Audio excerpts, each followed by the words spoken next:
I'm very happy ఆ అబ్బాయి character చేయడం. నేను చాలా హ్యాపీ ఉన్నా.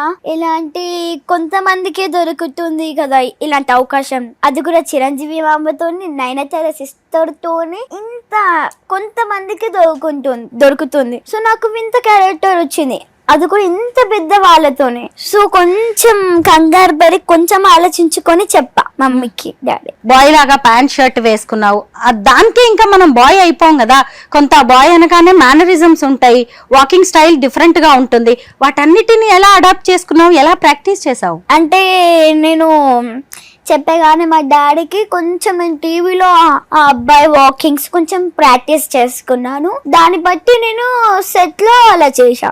అయితే ఈ సినిమా కోసం చాలా మంది పిల్లల్ని ఆడిషన్స్ చేసి ఉంటారు కదా, నువ్వే ఎలా సెలెక్ట్ అయ్యావు?